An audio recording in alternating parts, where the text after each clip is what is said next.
Zinepju graudiņš, vārds katrai dienai. Pateicības princips. Šodienas rakstu vieta. Tad Jēzus griezās pie tā un sacīja: vai visi 10 nav kļuvuši veseli? Kur tad tie 9? Vai cits neviens nav atradies, kas būtu griezies atpakaļ un Dievam godu devis, kā vien šis citautietis? Un viņš tam sacīja: celies, ej, tava ticība tev ir palīdzējusi.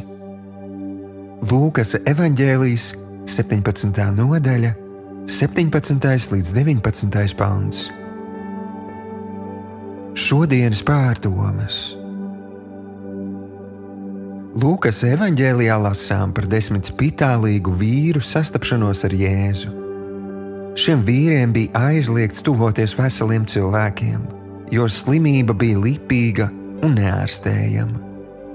Jēzus ne tikai dzirdēja nomākto vīru saucienu pēc palīdzības, bet arī to apmierināja. Zīmīgi, ka dziedināšana nekļuva redzama uzreiz. Tā notika ceļā, sekojot Jēzus norādījumiem.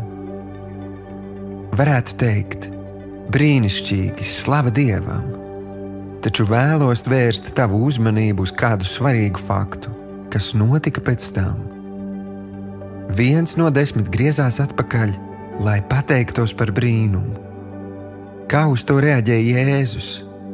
Viņš izdarīja vēl vienu brīnumu un pilnībā atjaunoja vīra ķermeni. Aicinu tevi šodien pārdomāt savu dzīves gājumu. Atceries tās reizes, kad Dievs dāvināja tev brīnumu. Pateicies viņam par to, un tu redzēsi, kā Dievs arī tevi iepriecinās īpašā veidā. Šodienas lūkšana. Svētais Gars, palīdz ieraudzīt un atzīt tavus varenos darbus manā dzīvē, lai varu pateikties tev. Un patiesi lieli ir tavi brīnumi manā dzīvē. Tu esi dāvājis man dzīvību un atvedis mani līdz šai dienai.